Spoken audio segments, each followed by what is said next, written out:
मुजाहिदीन माल गनीमत ला कर एक जगह जमा कर रहे थे। सालार अबू लैला के पास एक बहुत ही हुसैन लड़की को लाया गया। उसने दरख्वास्त की थी कि उसे सालार आला या किसी सालार के साथ बात करने की इजाजत दी जाए। ये एक सरदार की बेटी है। से लाने वाले सालार ने अबू लैला से कहा, सालार का नाम रबिया बन बजियर बताती है। ये अपने बाप की लाश के पास बैठी रो रही थी। क्या नाम है तेरा? अबू लैला ने लड़की से पूछा। साबिया, लड़की ने जवाब दिया। साबिया बिन्त रबिया बखैर, मेरे बाप को लड़ने का मौका ही नहीं मिला था। क्या तो यही बात कहने के लिए हमारे सालार आला से मिलना चाहती है? सालार अबू लैला ने पूछा। जिन्हें लड़ने का मौका मिला था, किया तो ने उनका अंजाम नहीं देखा। अब बता तो चाहती क्या है? तुम लोग मुझे इजाजत नहीं दोगे कि मैं लाशों में एक आदमी की लाश ढूंढ लूं? साबिया ने कहा, इसका नाम बिलाल बन अका है। क्या जली हुई लकड़ियों के अंबार में किसी एक खास दरख्त की लकड़ी को ढूंढ लेगी? अबू लैला ने पूछा। तो उसे ढूंढ के क्या करेगी? जिंदा है तो हमारा कैदी होगा, मर गया है तो तेरे किस काम का? साबिया ने सालार अबू लैला को वो गुफ्तगू सुनाई जो उसके और बिलाल के दरमियान हुई थी, और कहा कि वो देखना चाहती है कि वो जिंदा है या मारा गया है। मुसलमान सालारों ने चंद ईसाइयों को इस मकसद के लिए जिंदा पकड़ लिया था कि उनसे इस इलाके और इलाके के लोगों के मुताल्लिक मालूमात और जंगी अहमियत की मालूमात ली जान। अबू लैला के हुक्म से ऐसे 2-3 आदमियों को बुलाकर बिलाल के मुताल्लिक पूछा। 2-3 रोज पहले तक वो नहीं था, एक ईसाई ने बताया। वो डबमील चला गया है। क्या उसे वहां होना चाहिए था यहाँ? अबू लैला ने पूछा। वो कबीले के सरदार का बेटा है, ईसाई ने बताया। वो किसी के हुक्म का पाबंद नहीं, वो हुक्म देने वालों में से है। क्या वो अपने बाप के खून का इंतकाम लेने आया है? उसने कई बार कहा है कि वो इब्न वलीद से अपने बाप के खून का इंतकाम लेगा। दूसरे ईसाई ने जवाब दिया। अब बता लड़की, अबू लैला ने साबिया से पूछा। मैं तुम्हारी कैदी हूं। साबिया ने कहा, मेरे साथ लौंडियों और बानदियों जैसा सुलूक करोगे तो मैं तुम्हें नहीं रोक सकूंगी। सुना है मुसलमानों के दिलों में रहम होता है। मेरी एक इल्तिजा है, मैं एक सरदार की बेटी हूं, क्या मेरी इस हैसियत का ख्याल रखा जाएगा? इस्लाम में इंसानों को दर्जों में तकसीम नहीं किया जाता। अबू लैला ने कहा, हम इस शख्स को भी अपना सरदार मान लिया करते हैं जिसके आबा अजदाद ने कभी ख्वाब में भी सरदारी नहीं देखी होती। हम सिर्फ ये देखते हैं कि वो सरदारी का अहल है और उसका अखलाक बहुत ऊंचा और पाक है और उसको अपनी जात का कोई लालच नहीं। परेशान ना हो लड़की, तो खूबसूरत है। ऐसा नहीं होगा कि तुझे जो चाहेगा अपना खिलौना बना लेगा। कोई हिम्मत वाला तुझे खरीदेगा और तेरे साथ शादी कर लेगा। तुम्हारी कैदी होकर मेरी पसंद और नापसंद खत्म हो गई है। अगर मुझे पसंद की जरा भी आजादी दी जाए तो मैं तुम में से इसकी बीवी बनना पसंद करूंगी जो सबसे ज्यादा बहादुर है, जो अपनी कौम और कबीले की इज्जत और गैरत पर जान देने वाला हो, मैदान से भागने वाला ना हो। औरत का मजहब वही होता है जो इस आदमी का मजहब है, जिसकी मलकियत में इसे दे दिया जाता है लेकिन अकीदे दिलों में होते हैं। औरत के जिस्म को मलकियत में ले सकते हो, इसके दिल का मालिक कोई नहीं बन सकता। मैं वदा करती हूं कि मुझे कोई मजबूत दिल वाला और कबीले की गैरत पर दुश्मन का खून बहाने वाला और अपना सर कटवाने वाला आदमी मिल जाए तो मैं अपना दिल और अपने अकीदे इस पर कुर्बान कर दूंगी। खुदा की कसम, तो गैरत और अक्ल वाली लड़की है। अबू लैला ने कहा, मैं वदा करता हूं कि तूने बिलाल से जो वदा किया था वो मैं पूरा करूंगा। शर्त यह होगी कि वो अपना वदा पूरा कर दे। वो हमारे सालार आला खालिद बिन वलीद को अपने हाथों कत्ल कर दे, लेकिन बिन्त वो ऐसा नहीं कर सकेगा। इब्न वलीद के सर पर अल्लाह का हाथ है, इसे रसूलुल्लाह की तलवार कहा है। फिर भी तुम इंतजार करो, डबमील में बिलाल के साथ हमारी मुलाकात होगी। क्या मैं अपने घर में रह सकती हूं? क्या है इस घर में? अबू लैला ने कहा, वहां तेरे बाप, भाइयों और मुहाफिजों की लाशों के सवार ही किया गया है। अपने कबीले की औरतों के साथ रह, कोई तकलीफ नहीं होगी तुझे। हमारा कोई आदमी किसी औरत के करीब नहीं जाएगा। साबिया रंजीदा सी चाल चलती हुई एक मुजाहिद के साथ इस तरफ चली गई जहां औरतों और बच्चों को रखा गया था। इसकी रंजीदा चाल में और मलूल चेहरे पर तमकनत थी। साफ पता चलता था कि वो आम से किरदार की लड़की नहीं। इब्न हारसा। खालिद ने फतेह की मसर्रत से लबरेज लहजे में मिसना बन हारसा से कहा, क्या अल्लाह ने तेरी हर ख्वाहिश पूरी नहीं कर दी? लारैब लारैब। मुस्ना बिन हारसा ने जोशीले लहजे में कहा, कुफ्फार की आने वाली नस्लें कहेंगी कि मुसलमानों ने उनके आबा अजदाद पर बहुत जुल्म किया था, और हमारी नस्लें उन्हें अपने अल्लाह का ये फरमान सुनाएंगी कि जिस पर जुल्म हुआ वो अगर जालिम पर जुल्म करे तो इस पर कोई इल्जाम नहीं। तो नहीं जानता वलीद के बेटे, इन आतिश परस्तों ने और सलीब के पुजारियों ने जो जुल्म हम पर तोड़े हैं, तो नहीं जानता? तो ने सुने हैं, हमने सहे हैं। अब ये लोग अल्लाह की गिरफ्त में आ गए हैं। खालिद ने कहा, लेकिन हारसा के बेटे, मैं डरता हूं तकब्बुर और गुरूर से दिल में बार बार ये इरादा आता है हज पर जाऊं। मैं खाना कबा में जाकर अल्लाह का शुक्र अदा करूंगा। क्या अल्लाह मुझे ये मौका देगा कि मैं अपना ये इरादा पूरा कर सकूं? तो ने इरादा किया है तो अल्लाह तुझे हिम्मत भी देगा, मौका भी पैदा कर देगा, मिसना ने कहा। कुछ देर बाद तमाम सालार खालिद के सामने बैठे थे और खालिद उन्हें बता रहे थे कि अगला हदफ डबमील है। जासूसों को डबमील भेज दिया गया था। पहले यूं होता रहा है कि एक जगह हम हमला करते थे तो दुश्मन के आदमी भाग कर कहीं और इकट्ठे हो जाते थे। खालिद ने कहा, अब हमने किसी को भागने नहीं देना। मिसना से शायद ही कोई भाग कर डबमील पहुंचा हो, लेकिन डबमील खाली नहीं, वहां भी दुश्मन मौजूद है और वो बेखबर भी नहीं होगा। कल रात डबमील की तरफ कोच होगा और अगली रात वहां इसी किस्म का शब खून मारा जाएगा। तारीखों में ये नहीं लिखा कि सुना में खालिद ने किस सालार को छोड़ा। सूरज गुरूब होते ही मुसलमानों का लश्कर डबमील की समत कोच कर गया। सारी रात चलते गुजरी, दिन निशेबी जगहों में छप कर गुजरा और सूरज का सफर खत्म हुआ तो मुजाहिदीन अपने हदफ की तरफ चल पड़े। डबमील में भी दुश्मन सोया हुआ था, संतरी बेदार थे। यहां भी गश्ती सुनतरियों और दीगर सुनतरियों को इसी तरीके से खत्म किया गया जो मुज और शन वगैरह में आजमाया गया था। मुसलमानों की तरतीब वही थी, यानी उनका लश्कर 3 हिस्सों में तकसीम था। ये शब खून भी पूरी तरह कामयाब रहा। मुअर्रिख लिखते हैं कि किसी एक भी आदमी को जिंदा न निकलने दिया गया। यहां भी औरतों और बच्चों को अलग कर लिया गया था। सालार अबू लैला ने बिलाल के मुताल्लिक मालूम किया। पता चला कि वो एक रोज पहले यहां से निकल गया था।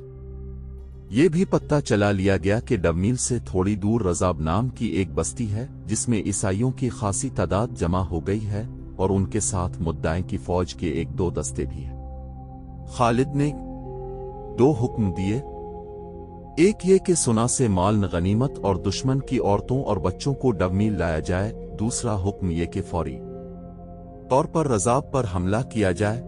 आतिश परस्तों का लड़ने का जज्बा तो जैसे बिल्कुल सर्द पड़ गया था। मुसलमान 3 अतराफ से रज़ाब पर हमला आवर हुए, लेकिन ये घूंसा हुआ में लगा।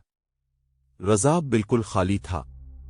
पता चलता था कि यहां फौज मौजूद रही है, लेकिन अब वहां कुछ भी ना था। अपने बाप अका का बेटा बिलाल भी लापता था। फौज का एक सवार दस्ता दूर दूर तक घूम आया, दुश्मन का कहीं नामो निशान नहीं मिला। आखिर फौज वापस आ गई। सुना कि औरतें डबमील लाई जा चुकी थी, माल गनीमत भी आ गया। खालिद ने खिलाफत मदीना का हिस्सा अलग करके बाकी मुजाहिदीन में तकसीम कर दिया। अबू लैला ने साबिया को बुलाया। बिलाल यहां से भी भाग गया है। अबू लैला ने उसे कहा, उसने अपने बाप के खून का इंतकाम लेना होता तो यूं भागा ना फिरता। क्या अब भी तो इसका इंतजार करेगी? मैं अपनी मर्जी से तो कुछ भी नहीं कर सकती, साबिया ने कहा। مورخ لکھتے ہیں کہ اس لڑکی کی خوبصورتی اور جوانی کو دیکھ کر سب کا خیال یہ تھا کہ خالد اس سے شادی کر لیں گے۔ صابیہ کی یہ خواہش بھی پوری ہو سکتی تھی کہ وہ سب سے زیادہ بہادر اور بے خوف آدمی کی بیوی بننا چاہتی ہے، لیکن خالد نے کہا کہ مجھ سے زیادہ بہادر موجود ہے۔ چنانچہ خالد نے اس پیغام کے ساتھ مال غنیمت اور عورتیں مدینہ کو روانہ کر دیں۔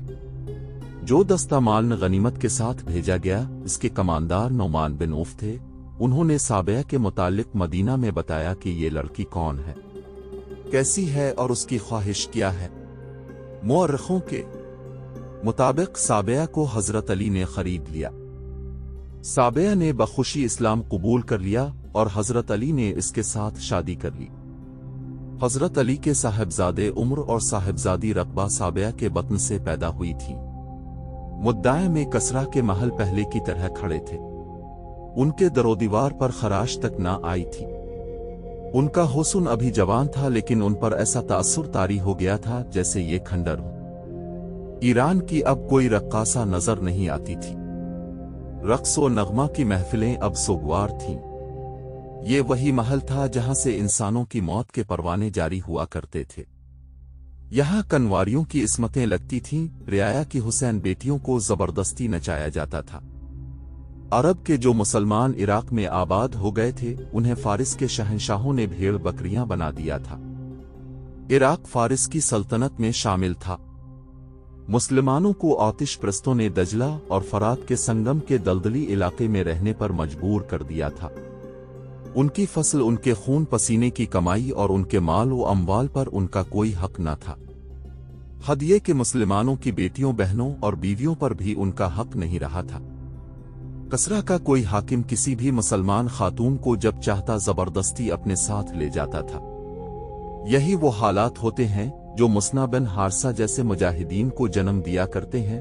مسنا بن حارثہ کو پکڑ کر قتل کر دینے کا حکم انہی محلات میں سے جاری ہوا تھا، اور اب ان محلات میں یہ خبر پہنچی تھی کہ مدینہ کے مسلمانوں کا لشکر فارس کی سرحد میں داخل ہو گیا ہے، تو یہاں سے فرعونوں جیسی آواز اٹھی تھی کہ عرب کے ان بدوؤں کو یہ جرأت کیسے ہوئی۔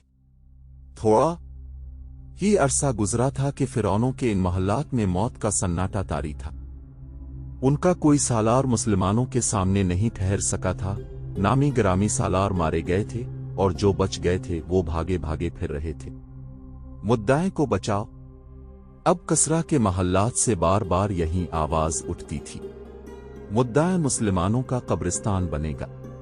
یہ آواز ہارے ہوئے سالاروں کی تھی۔ وہ مدعے پر حملے کی جرأت نہیں کریں گے۔ کیا تم اب بھی اپنے آپ کو دھوکہ دے رہے ہو؟ کسرا کا جانشین کہہ رہا تھا۔ کیا وہ مدعے تک آنے کی جرأت نہیں کریں گے جنہوں نے چند دنوں میں 4 میدان اس طرح مار لیے ہیں کہ ہماری تجربہ کار فوج کو ختم کر ڈالا ہے؟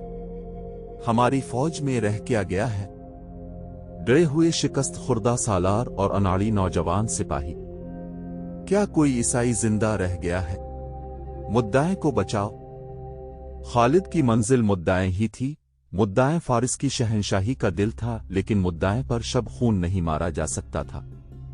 خالد جانتے تھے کہ مدعے کو بچانے کے لیے کسرا ساری جنگی طاقت داؤ پر لگا دیں گے، اور خالد یہ بھی جانتے تھے کہ غیر مسلموں خصوصاً عیسائیوں کے چھوٹے چھوٹے قبیلے ہیں جو کسی لڑائی میں شریک نہیں ہوئے۔ خطرہ تھا کہ آتش پرست ان قبیلوں کو اپنے ساتھ ملا لیں گے اور مدعے کے ارد گرد انسانوں کی بڑی مضبوط دیوار کھڑی ہو جائے گی۔ اس خطرے سے نمٹنے کے لیے ضروری تھا کہ ان قبیلوں کو اپنا وفادار بنا لیا جائے۔ اس مقصد کے لیے خالد نے اپنے ایلچی مختلف قبیلوں کے سرداروں سے ملنے کے لیے روانہ کر دیے، صرف یہ دیکھنے کے لیے کہ یہ لوگ سوچتے کیا ہے اور ان کا رجحان کیا ہے۔ ان قبیلوں پر ہماری دھاک بیٹھی ہوئی ہے۔ ایک جاسوس نے خالد کو تفصیلی اطلاع دی، وہ اپنی عورتوں اور اموال کی وجہ سے پریشان ہے۔ انہیں کسرا پر بھروسہ نہیں رہا اور وہ نوشیروان عادل کے دور کو یاد کرتے ہیں۔ ایک ایلچی نے آ کر بتایا وہ مدعے کی خاطر لڑنے پر آمادہ نہیں۔ انہیں معلوم ہو گیا ہے کہ بنی تغلب، نمر اور ایاد جیسے بڑے اور جنگجو قبیلوں کا کیا انجام ہوا ہے۔ وہ اطاعت قبول کرنے کے لیے تیار ہیں۔ ایک اور ایلچی نے بتایا، بشرط کہ ان کے ساتھ انصاف کیا جائے اور محصولات کے لیے انہیں مفلس اور کنگال نہ کر دیا جائے۔ खुदा की कसम, वो मांगेंगे हम उन्हें देंगे। खालिद ने कहा, क्या उन्हें किसी ने बताया नहीं कि हम जमीन पर कब्जा करने और यहाँ के इंसानों को गुलाम बनाने नहीं आए? इन सब के सरदारों को बुलाओ। एक दो मौरखों ने लिखा है कि खालिद ने इराक के तूल व अर्ज में जगह जगह हमले करके और शब खून मार कर तमाम कबीलों को अपना मुती बना लिया था। ये सही नहीं। हकीकत यह है कि जो ज्यादातर मौरखों ने बयान की है कि खालिद ने दोस्ती का हाथ बढ़ाकर उन कबीलों को अपना इत्तेहादी बना लिया था, उनके इताअत कबूल करने में खालिद की दहशत भी शामिल थी। यह खबर सहरा की आंधी की तरह तमाम तर कबीलों को पहुंच गई थी कि मुसलमानों में कोई ऐसी ताकत है जिसके सामने दुनिया की कोई बड़ी से बड़ी फौज भी नहीं ठहर सकती। ईरानियों के मुतालिक भी उन्हें मालूम हो गया था कि हर मैदान में उन्होंने मुसलमानों से शिकस्त खाई है और ईसाइयों को आगे करके खुद भाग कर आते रहे। उनके अलावा ईरान के बादशाहों और उनके हाकिमों ने उन्हें ज़र खरीद गुलाम बनाए रखा और उनके हुकूक भी गसब किए थे। खालिद ने उनके साथ दोस्ती के मुआहदे करके उनसे इताअत भी कबूल करवा ली और उन्हीं में से उम्माल मुकर्रर करके महसूलात वगैरह की फराहमी का बंदोबस्त कर दिया। उन्हें मजहबी फराइज की अदायगी में पूरी आज़ादी दी। इन लोगों ने यह भी देख लिया कि मुसलमान उनकी इतनी खूबसूरत औरतों की तरफ आंख उठाकर भी नहीं देखते थे। खालिद ने उनके साथ मुआहदे में यह भी शामिल कर लिया कि मुसलमान उनकी हिफाजत के जिम्मेदार हैं। वलीद के बेटे एक बूढ़े सरदार ने खालिद से कहा था, नौशेरवां आदिल के दौर में ऐसा ही इंसाफ था। यह हमें बड़ी लंबी मुद्दत बाद नसीब हुआ है। खालिद ने दरियाए फरात के साथ साथ शुमाल की तरफ पेश कदमी शुरू कर दी। आगे इराक, फारिस के ज़ैरनगी की सरहद खत्म होती और रूमियों की सल्तनत शुरू होती थी। शाम पर रूमियों का कब्जा था। खालिद ने बड़े खतरे मोल लिए थे, मगर यह खतरा जिसमें वो जा रहे थे सबसे बड़ा था और मुसलमानों की फतूहात पर पानी फेर सकता था। यूं मालूम होता था जैसे एक के बाद दीगरे इतनी ज्यादा फतूहात ने खालिद का दिमाग खराब कर दिया है, लेकिन ऐसा नहीं था। मौरखों ने लिखा है कि खालिद हकायक का जायजा लेकर सोचते थे, उनका कोई कदम बना सोचे नहीं उठता था। खुदा की कसम, हमने मदीना को ज़रतुश्त के पुजारियों से महफूज कर लिया है। खालिद ने अपने सालारों से कहा, अब ऐसा खतरा नहीं रहा कि वो हमारी खिलाफत के मरकज पर हमला करेंगे। क्या ये अल्लाह का करम नहीं कि फारसियों को अब अपने मरकज का गम लग गया है? सालार काका ने कहा, वो अब अरब की तरफ देखने से भी डरेंगे। लेकिन सांप अभी मरा नहीं। खालिद ने कहा, अगर हम यहीं से वापस चले गए तो किसरिया की फौज फिर उठेगी और ये इलाके वापस लेने की कोशिश करेगी जो हमने फारसियों से छीन लिए हैं। हमें उनके रास्ते बंद करने हैं। और मेरे भाइयों, क्या तुम में से किसी ने अभी सोचा नहीं कि आतिश परस्तों के पहलू में रूमी हैं?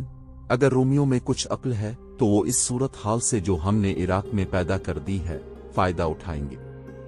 वो आगे बढ़ेंगे और अगर वो कामयाब हो गए तो अरब के लिए वही खतरा पैदा हो जाएगा जो इससे पहले हमें ज़रतुश्त के पुजारियों से था। खालिद ने जमीन पर उंगली से लकीरें खींचकर अपने सालारों को बताया कि वो कौन सा रास्ता है जिससे रूमी आ सकते हैं और वो कौन सा मकाम है जहां कब्जा करके हम इस रास्ते को बंद कर सकते हैं। वो मकाम फराज था। ये शहर फरात के मगरबी किनारे पर वाक़ था। वहां पर रोमियों और फारसियों की यानी शाम और इराक की सरहदें मलती थीं। इराक के ज्यादातर इलाके पर अब मुसलमान काबिज हो गए थे। यही इलाके खतरे में थे। फराज से खुश्की के रास्ते के अलावा रोमी या फारसी दरियाई रास्ता भी इख्तियार कर सकते थे। मशहूर यूरोपी मौर्रिख लेन पूल और हेनरी स्मिथ, जो जंगी उमूर पर ज्यादा नजर रखता था, लिखते हैं कि खालिद न सिर्फ मैदान जंग में दुश्मन को गैर मुतवक्के चालें चल कर शिकस्त देने की अहलियत रखते थे, बल्कि जंगी तदब्बुर भी इनमें मौजूद था और उनकी निगाह दूर दूर तक देख सकती थी। वो आने वाले वक्त के खतरों को पहले ही भांप लिया करते थे। खालिद जब फराज की तरफ कोच कर रहे थे, इस वक्त एक खतरे से वो आगाह नहीं थे।